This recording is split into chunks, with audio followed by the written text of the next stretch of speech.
Chris, long time no see. Welcome to the Nutra Narratives podcast. Thank you so much for being with me today. Thanks for having me. Wow. When did you graduate from Loma Linda?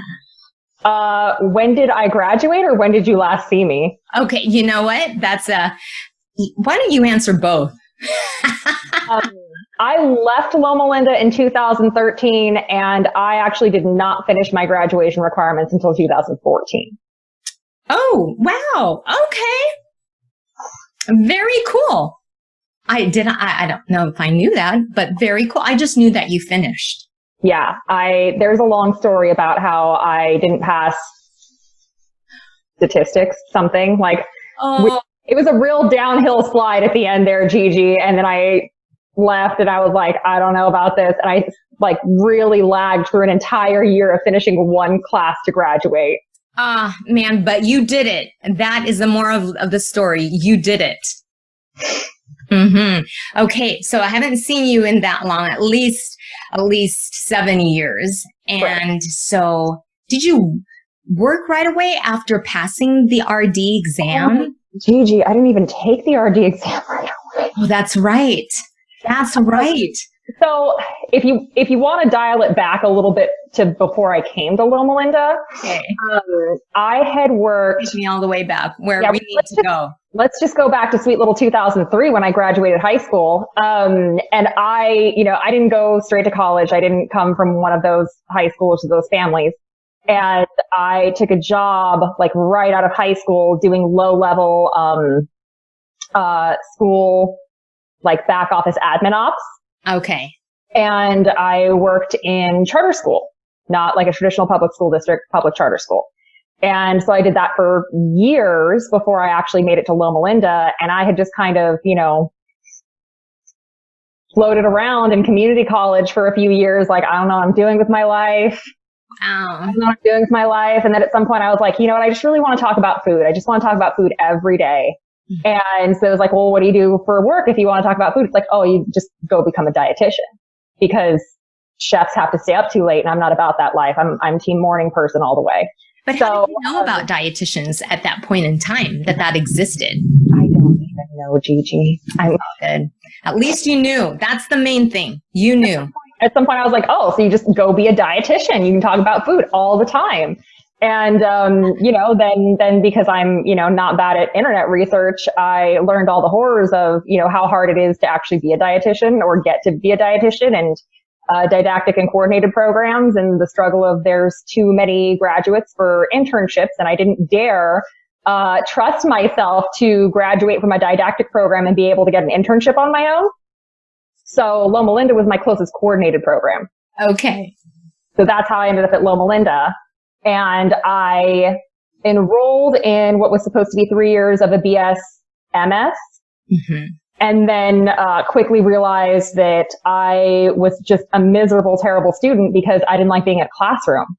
I remember that. And I don't remember that negatively. I just know that not everybody is cut out to be in the classroom.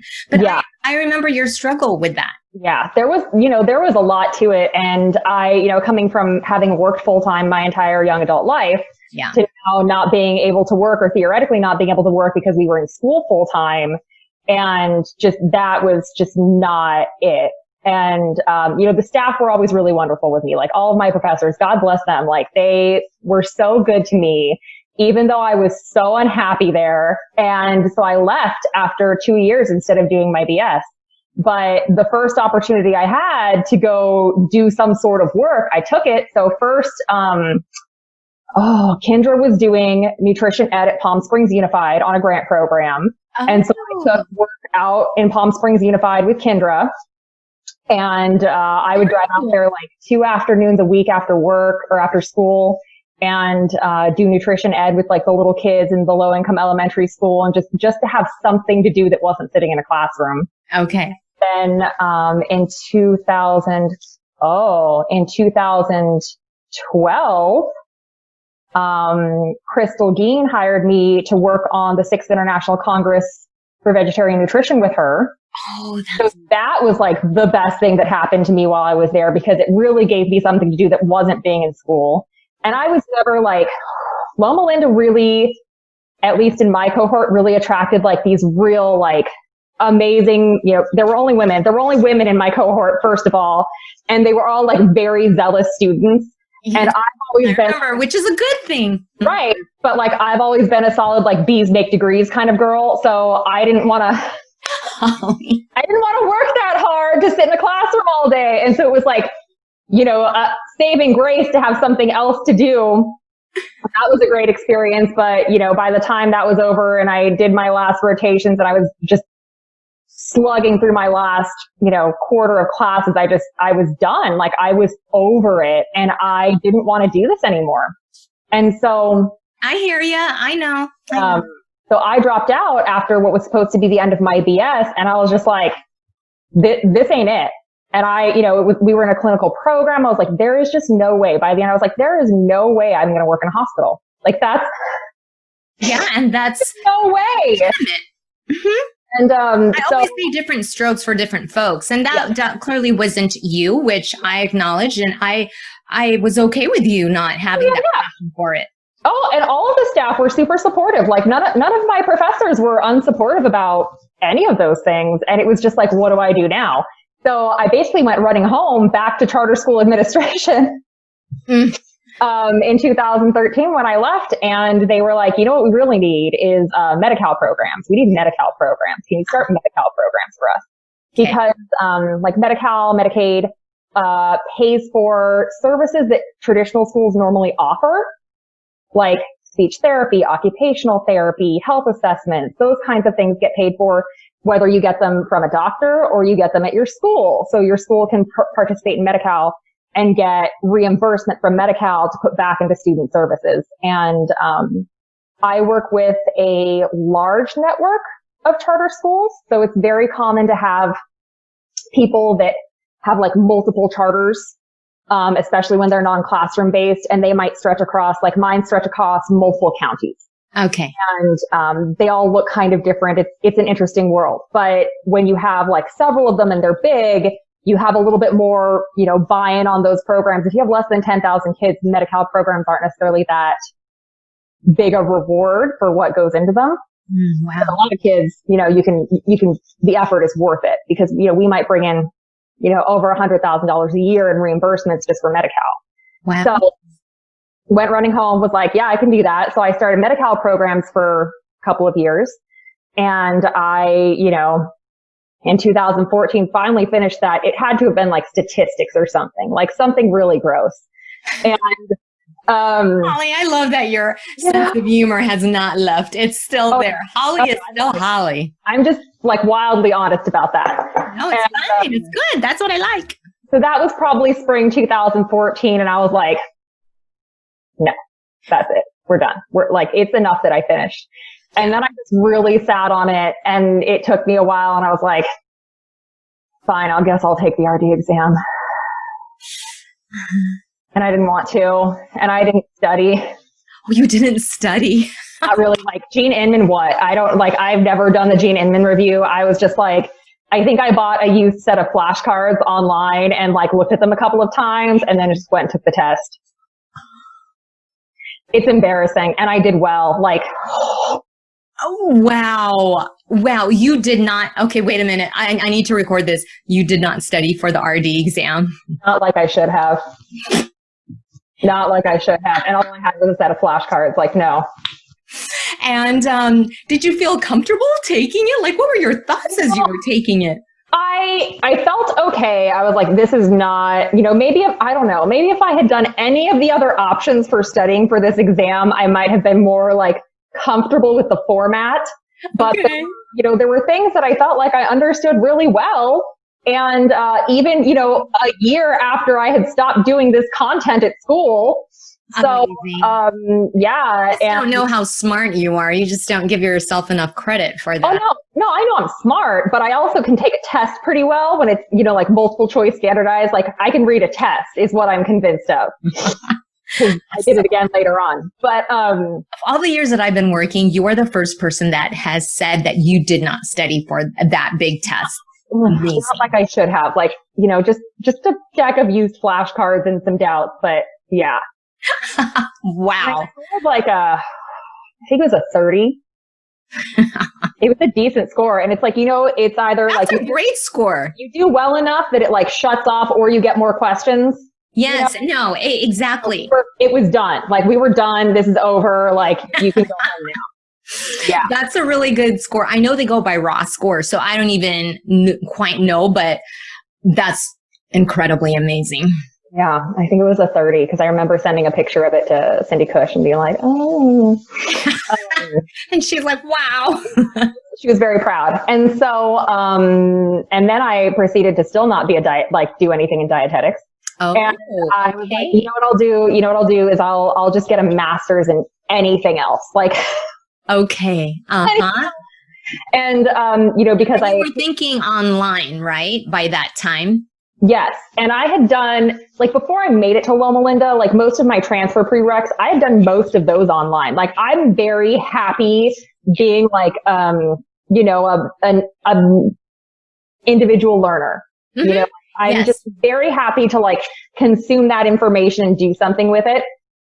And you're perfect. Your profile is so perfect for online learning. And we had talked about that. And I'm like, oh, you need to do that for your master's. But I also have like real iffy feelings about, I don't like to use the phrase diploma factories, but I want to know that like the degree program that I'm getting comes from like a real like institution. Yes. So I accredited and good rigor. Right. And that like I have a real preference for not an online school, but a brick and mortar school that offers an online program.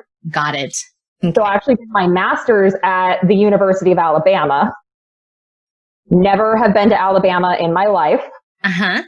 And I actually applied. I was like, okay, I'll apply for 2 programs because they did do an MS in nutrition and then they had a master's in health studies, which was CHES preparatory, and it was all program planning and implementation. And so I applied for both because there's some crossover. I'm like, I could do a dual if they'll let me. And then I got a very nice email that was like, your science grades from Loma Linda are too low. Okay. Okay. Alrighty. I took that as a sign. And I was like, all right, we're going to get a master's degree in health studies now. So I did my master's in health studies. And, that was a great program, did really well, very happy online learner, only got 1 B in the entire master's. So it's okay because what is you're saying? B's gets the degrees. Degrees. Yeah. Hey, look at that. And then, once again, proceeded to not take the exam for years. So I'm actually not taking the CHES exam until this October. Okay. And so we're 4 years since I finished my master's and now I'm going to take the exam. Okay. But, what is your game plan? Are you going to study this time or not, since not studying worked well for you? Honestly, I think I'm going to buy some used flashcards. Okay. Okay. That's my basic plan, is I'm going to buy some used flashcards. So I stayed at my job, did Medi-Cal programs, did the charter school thing. And one thing about, so let's back it up a minute. Okay. In California, it used to be very common that charter schools didn't have school meal programs because it wasn't required by law. And especially when you have non-classroom based charters, I don't want to use the phrase independent study because it's not a big enough word. Okay. But so like the charters that I work with largely have hybrid instructional programs. So kids might, be on a site a couple days a week, up to 5 days a week, but it could be like project-based learning, different instructional models, lots of like self-guided, motivated learning, very individualized, very personalized learning, for all grade levels, and just a whole variety of, like educational models, very parent choice, what's going to work best for my child, because I didn't do well in a classroom. I totally understand that. So especially in charters like that, where you don't consistently have like the same, couple hundred bodies in a facility every day, I don't know. And often they don't own their buildings. I see. I lease them. Oh. So churches are very popular because they're not in use most of the week, or you'll see charter schools in strip malls. We've gone out and bought basically churches and converted them to schools. We have a building that used to be a YMCA. Just all, like, we have kids that went to school in an airplane hangar, just all kinds of like interesting, different things. Yes. So there's, different challenges to if you wanted to provide a meal program for those kids, but it wasn't required. And so there's kind of a weird, like, narrow thing there, because the state meal mandate in California I think it was passed in the 70s, and charter schools didn't come around for several years later. So in California, they just, state meal mandate technically didn't apply to them. And I really thought that my organization that I worked with was never going to do it just because it was big. And then one day I got an email and they were like, hey, so we need someone with a degree in nutrition, like, tag, you're it.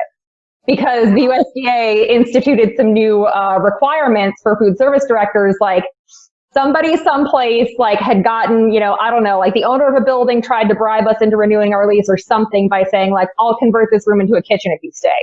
I don't know the whole story. Yeah. So it's like, oh, we're going to start a national school lunch program at this like itty bitty, very sad, like tiny site in Hemet, like low income impoverished Hemet, that really needs those things. And, they need, like, now that you're going to do this, you actually have to have somebody with a degree in nutrition or a related field that does this.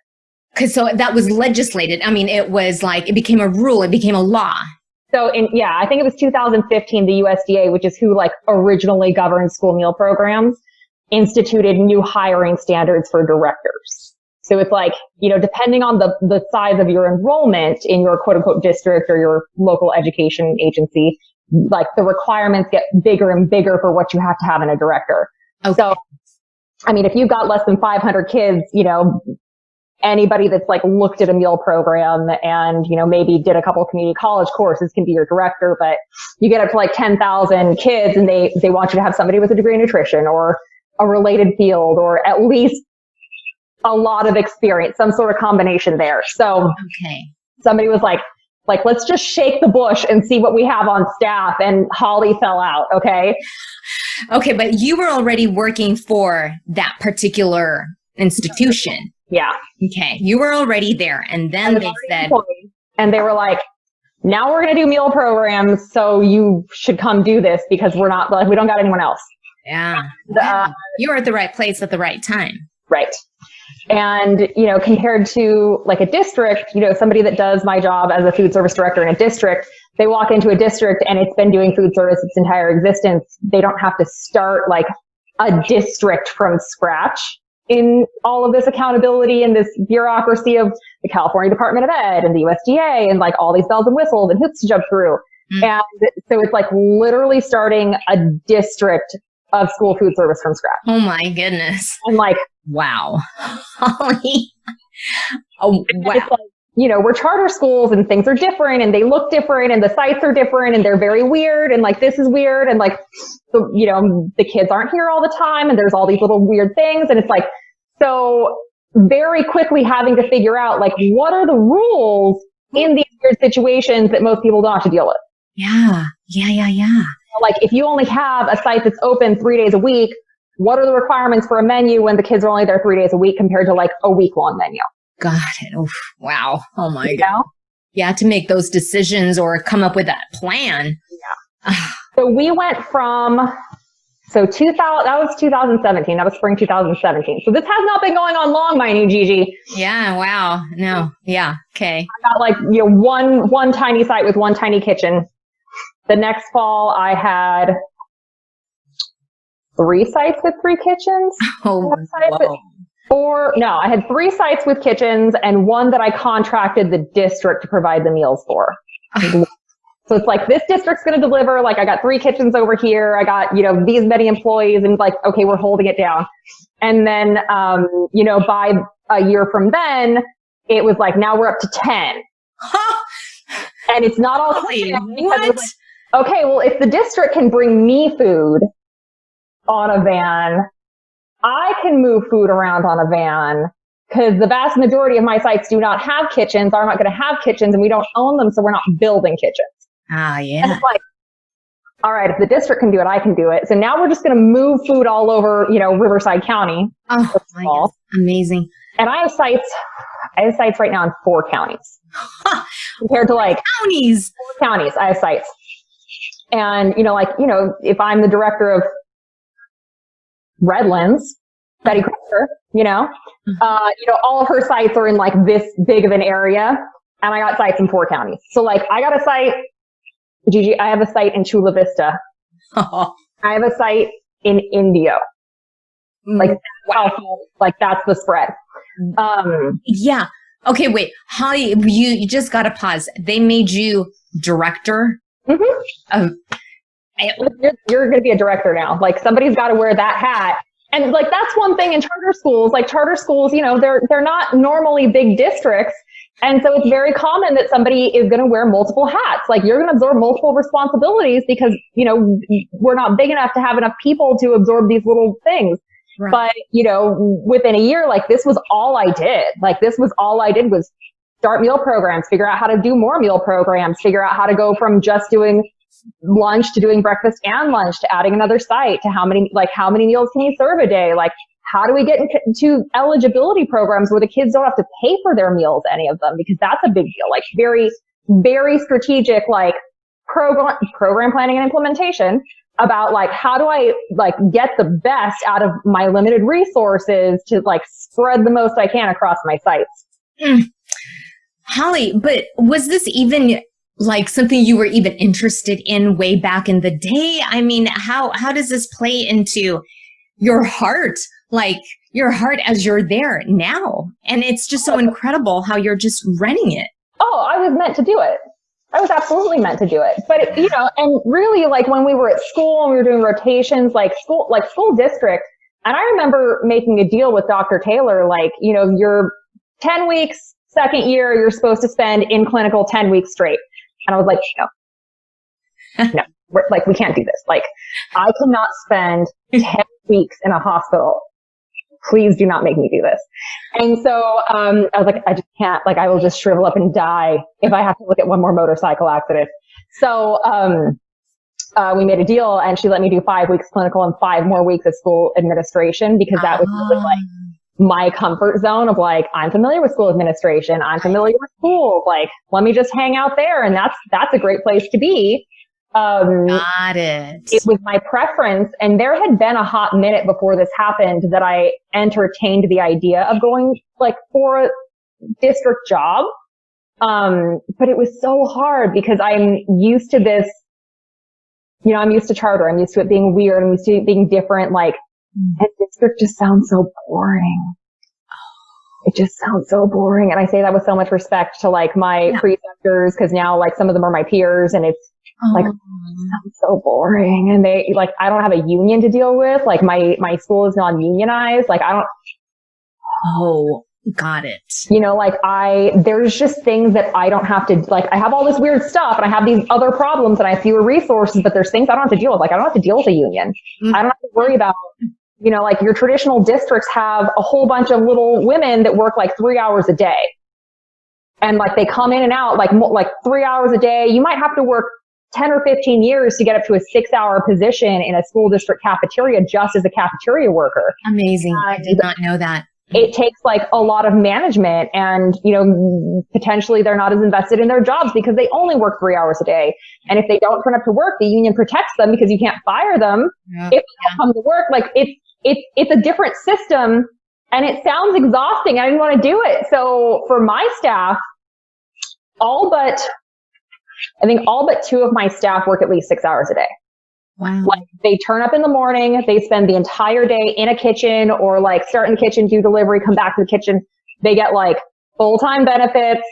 Like they don't have to pay union dues. Like and that works for me because I don't have to supervise as many people. Got it. And there's all work for you under you. I have 17 right now.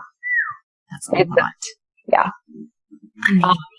But, 17 is hard enough for me to manage when they're all over God's country compared to, if I had 100 of them and they all work 3 hours a day, like that would be exhausting. Yeah. Mm-hmm. Okay. So, I've had the opportunity, like the flexibility to make those decisions, and then they're more competitive jobs. I have an easier time retaining my staff. Mm-hmm. The first employee I ever hired in one of these positions is still with me. Oh, that's awesome. Like my retention is really good compared to the traditional district where turnover is higher. Nice. So then 2018 rolls around, and there was a really great law passed in 2018. It was AB 1871. Okay. And it was, I'm not supposed to use the word mandate, but it was a school meal guarantee for students in charter schools. It became the new law that said, like, if you are a charter school and you have a building and children come to that building, you must provide them at least one meal, like access to one meal a day. Yes. And there's a lot of rules about it. But even for like the non-classroom based ones, they went all the way down to if you schedule a child for 2 hours or more of an educational activity at the facility you operate, you will, like, for me, Gigi, that's like, we have a spelling bee, Gigi. And now it's like at an event center, it's like, now I gotta, provide the opportunity for my needy kids to have a meal if they're at the spelling bee. Like, yes, we have all these like independent study and homeschool kids out in the ether, and standardized testing rolls around, CASP testing window in the spring. And we always have to, this is very common, we have to rent facilities to house those kids for testing because they don't normally belong to a site. Well, now we have them coming into a facility for more than 2 hours. So now I have to farm some sort of meal out to CASP testing too, which is super fun. Like, it's the logistics are a nightmare. But I went from doing like this job that I love doing and was super fortunate to have fall in my lap and really exciting and like weird and mentally stimulating all the time. Yeah, totally. I could imagine. It was incredibly niche because nobody else does this. Like, other charter schools, even big networks, like, there are very few in California that have like an actual food service director. Like, they might have, they might use a consulting company. They might slap that hat onto somebody else in their administration that doesn't really do the things. I have seen 1 or 2 people in other charter schools, like either a standalone school or a network that have like a partial time person or someone that's basically like, the chef that's also the director. But I do this big weird thing, and now I'm the expert, like this law passes, and now I get to be the expert in my field at this big weird thing just by pure virtue of there's nobody else that does it. But yeah, nobody else does it. So that God just like created this opportunity for you and used you as this expert. And I teased, so I had the opportunity to meet, there's California Food Policy Advocates is a fantastic food policy group. And they really pushed this bill, AB 1871, among others that have done a lot for children in California. And I tease like one of the people from this bill all the time, like, like, you've literally changed my career. Like, why did you do this to me? Because now, like, we'll speak at conferences together, we'll collaborate on things. And so I went from just doing this job, turning out meal programs and figuring out ways to feed children. And then I, went on, what I jokingly referred to as conference tour 2018-19. And I started speaking at all these charter school conferences about like, well, this is how you get it done, because now you've got to pull your together for the next school year if you're going to be compliant, because there's all these schools out in the world in the state of California that didn't have a meal program. They don't know how to start a meal program. They don't know where to resource. Like, wow. So you became the go-to expert for these conferences because you literally were like this first person that experienced. And there are like, there's a few really great consulting companies. Some of the food vendors know a lot and they work with charter schools. There's a food vendor out in LA County that was started by charter school people, especially for this reason. Yeah. But, you get into like small rural areas, especially like you go up into Humboldt County and the options are incredibly limited compared to LA County. I see. So it's, we're not comparing apples to apples in terms of problem solving and solution. Yeah. And, you go into certain areas and what are your options? It's like you start something, in-house from scratch. You get a vendor that's going to do everything for you, or you get a district to help you either adopt you as one of their sites or provide your meals for you. And literally you get into some of these rural areas and none of those are available. Oh, wow. And, even your neighboring district, and let's not pretend that all districts are charter friendly because, and even if they had a desire, like I've had this conversation with other districts before that they were like, we'd love to help you. We don't have the resources to move food for you. Wow. But you've had that experience. Yeah. So very much like heavy on the problem solving, and just proceeded to jump from or be asked to speak at conferences, to do these, entire strands. Sometimes I did an event in 2019, early spring, that was literally 3 days of we did one day where we toured 4 different charter school sites. A couple of them were mine, a couple of them belonged to other schools. We looked at 4 different food service models. Here's a kitchen that is pumping out food in this manner. Here's a site where I deliver food to, and this is what it looks like. Here's a site that, is semi-scratch cook all on its own, freestanding in a former Jewish synagogue out in San Bernardino. And here's a site that's all independent study kids coming in and out every day, and the vendor delivers ready to eat directly to them. Wow. So it's let's come look at, what some of these things look like, and then work through 2 days of just what does your school actually look like? What is your population? What are your facilities? What are you program planning and implementation? What are your resources? How are we, assessing the situation? What are the things you have? What are the things you don't have? What do you actually want? And so then you become, oh, sorry. Putting those pieces together with them so that they can have a vision that they can pursue for compliance. So you become this consultant, this expert consultant in helping other schools get off the ground. Yeah. And you never envisioned that for yourself. No. You just... Which is why it's so funny. It's not only did I not think that I would work this hard, do it I just wanted to talk about food, right, Gigi? Right. No, that's why I'm talk about food every day. And, but yeah, and it's, I've spoken at conferences out of state because other states still don't have similar laws. I've spoken in, Nevada and Arizona last year. And, the California Department of Ed Nutrition Services Division is really fantastic and supportive, and they really wanted charter schools to do this. And so, there was, California's largest charter school conference, actually, they had a panel, and they were like, can you come sit on this panel and, talk to people about getting into federal meal programs? And incredible. Wonderful. They invite me to do all kinds of things because, somebody has to represent the outliers that aren't traditional. Yes, absolutely. Okay. To represent the outliers that are, not traditional. Mm-hmm. But that fits your makeup. I know. Of how you operate. The traditional way of doing things, even in school, wasn't for you, which is perfectly fine. But yet you flourish when it's out of the norm. And then you have been able to help the out of the norm schools and just helping them be able to get off the ground because of this new law that was passed. Yep. And how perfect has this been for you? This is so you, Holly. Oh yeah. I was made for this. I tease my boss all the time. You'll never find somebody to replace me. Yes. No, nobody can. Did any of Chef's classes, or maybe was Dr. Connell still there when you were there? Dr. Connell was there my first year, and then he retired. Oh, okay. Did you take any classes from him? Absolutely. Okay. Yeah. So then any of his classes or Chef Corey's classes, did that come into play? I mean, those really speak to me compared to clinical, because I had this administrative background. Yeah. I had this operational background. So when we're talking about, quality food systems management and, food systems operations, those were things that I really understood and related to compared to some of the other subject areas. Got it. Wow. But I didn't know when you were a student with us that was where your heart was leaning towards. I didn't either. That's just, that was my comfort zone because it felt the most familiar to me. And all I knew was that the deeper we went into this, I'm like, I don't want science.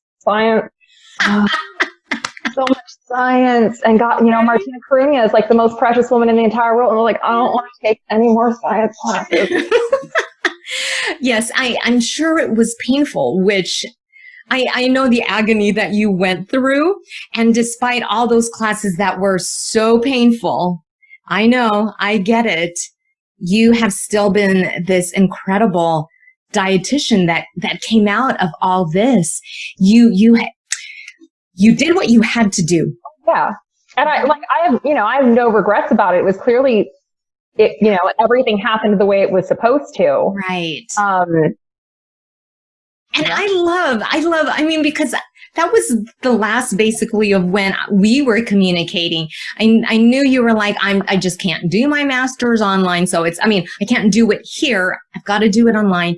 And so I've always wondered about you, like what you're doing now. And then when you reached out to me recently to ask me about a doctoral program, it's like, oh my goodness, Holly, what are you doing? And then to hear that you're doing such great things for schools, charter schools, and making, you're making these trails for them. You're like a trailblazer.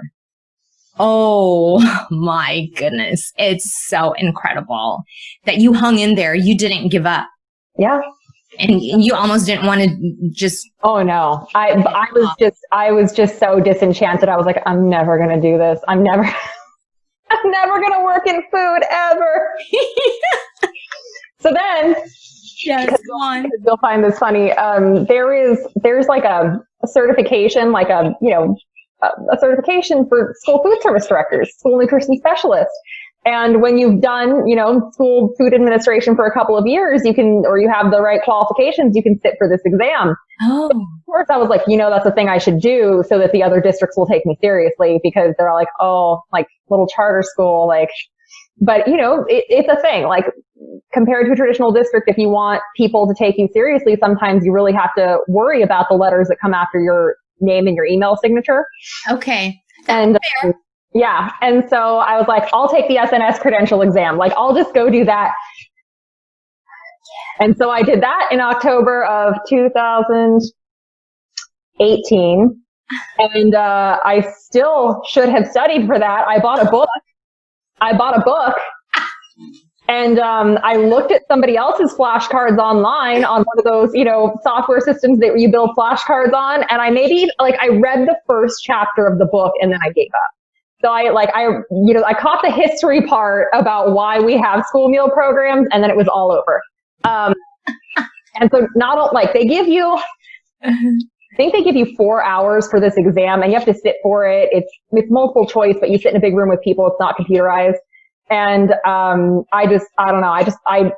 swear, it's just, I'm really good at taking the test because it just powered through, first one out of the room, and they give you something like 4 hours, and I was done in under 2. It's just like, I have to get, I just can't sit here anymore. I'm just, I don't like a classroom. I don't know.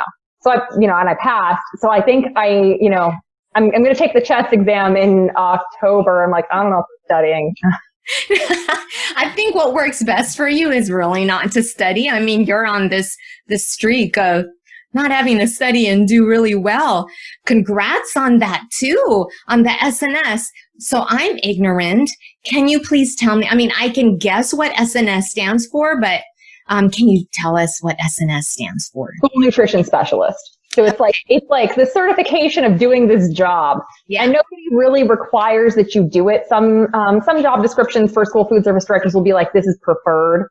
Yeah. Or, I know a guy in a district in Southern California, and he has 3 dietitians on staff, and all 4 of them took the exam at the exact same time I do. I'm like, so you have 4 SNS on staff. Wow. 3 dietitians, and that's extra. But the district that can afford it. So yeah, no, that's fantastic. Do you have to take that every 5 years like the other? You have to do your CEUs. Okay, got it. But you don't have to oh God, I hope I don't have to take that test again. Yeah, no, because that would be. Also, because let's be honest, I was coming up on the term for my CEUs for my dietetics credential, and I was super behind. And when you pass the SNS, they just give you 75 units. Yeah. So I was like, if I pass this exam, I'm just going to paste those right in there, and then I can get another 5 years. So that's exactly what I did, Gigi. I love how you operate. I really wish I could operate like you. But I really need to study in all things that I do, really prepare. I just wish I had your mode of operation, and you're just able to do it and fly by the seat of your pants. That is so admirable. I mean, I think, and maybe part of this is working in charter, but especially in this moment that we're having in education and the state of, society is, if you you can't overplan, because something is going to change. Mm. you're going to have to change gears. So how much work do you want to put in the beginning before those gears change and then it all goes away? Yeah. So, Okay.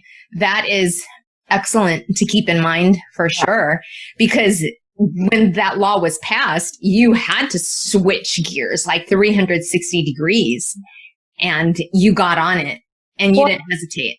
No. And we were in good shape. We had at the time the law passed, we had 20 facilities.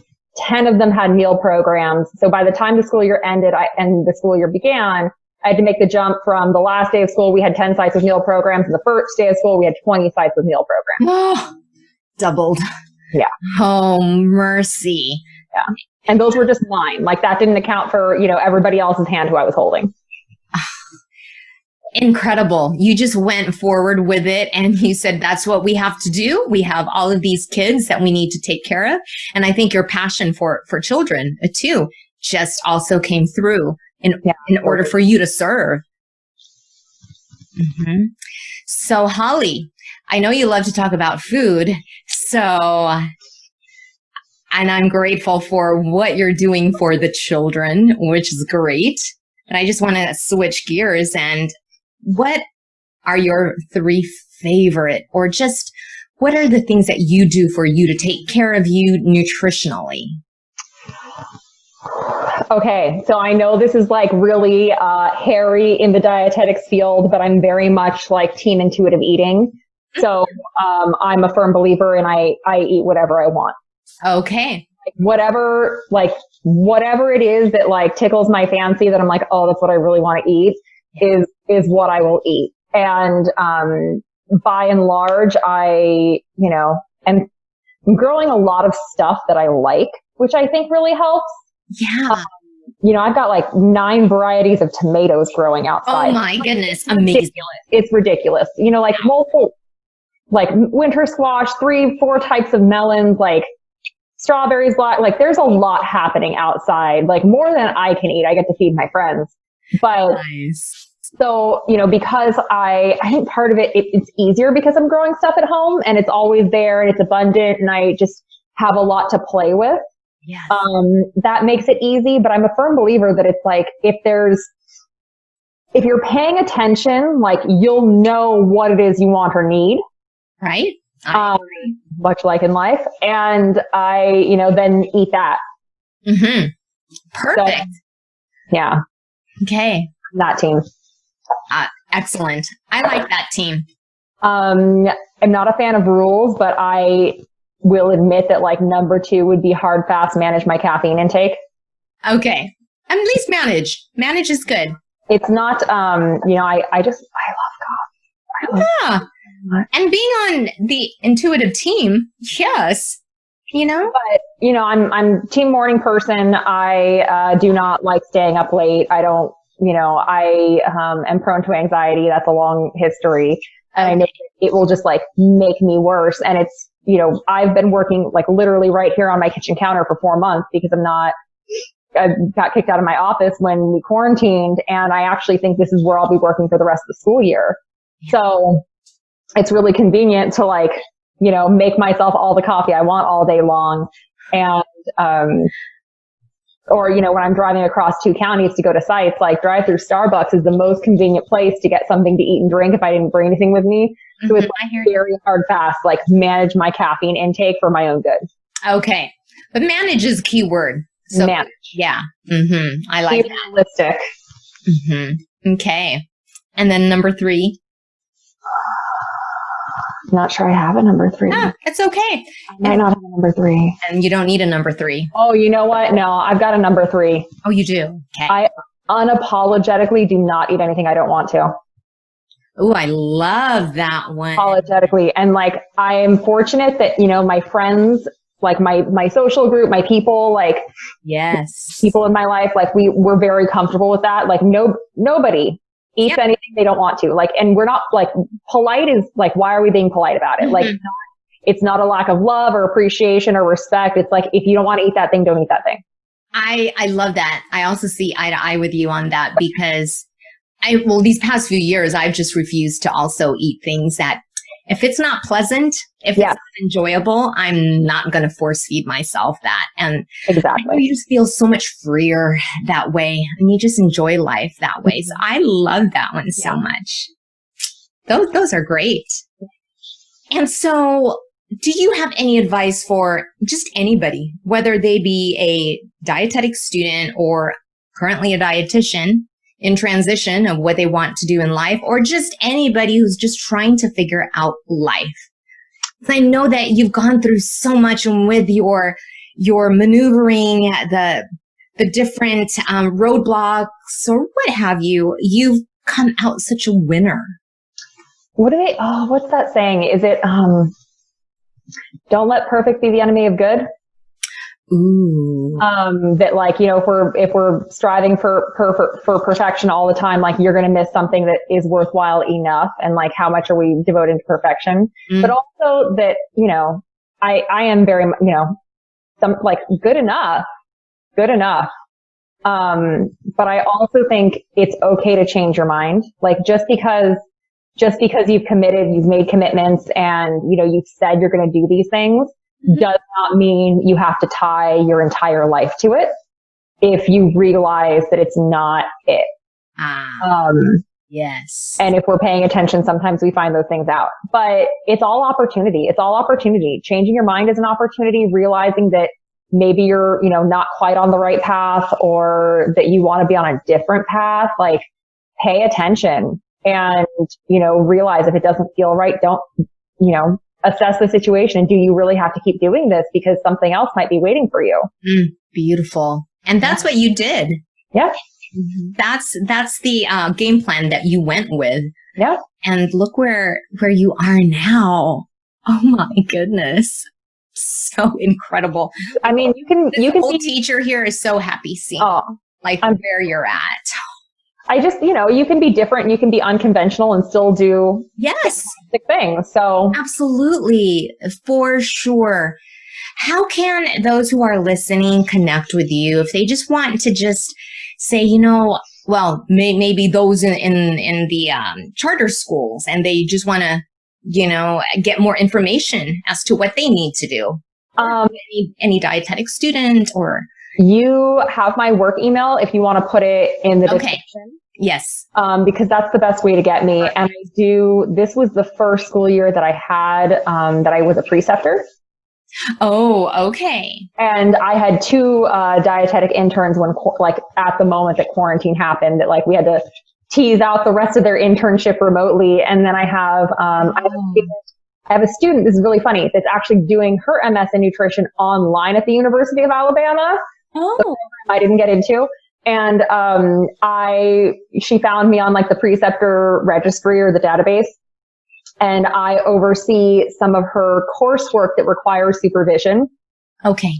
So like, you know, that's the thing. But yeah, I get students, you know, people, you know, with the strangest questions or the whatever needs. So my work email is the best way to get me because I'm not cute on social media. Don't come find me. Okay.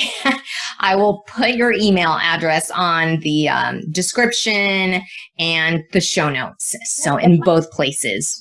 But wow, incredible. You have blown me away. Because, you know, I remember when you were a student and I knew the struggles that you had. And then to sit with you like 7 years later and to see how much you're blossoming and blooming and making a difference in the lives of so many children with the meals that are being delivered to them. Wow. Congratulations. So I just have to land on a doctorate program and something here in the not too distant future. Cause you know, I only have the energy to do this big for so long. And, I really, you know, want to make the transition at some point before it's too late into, teaching in higher ed. So that sounds good. And I know that God is going to lead you to that right doctoral program. It's out there. Yep, it is. It's waiting for you. And you're going to make a great doctoral student, an online doctoral student. Online doctoral student. Yeah, that's all it takes. Online student. Yes. Well, thank you so much, Holly. I really appreciate all that you have shared. And I'm just absolutely proud of you. Thank you. Thanks for having me.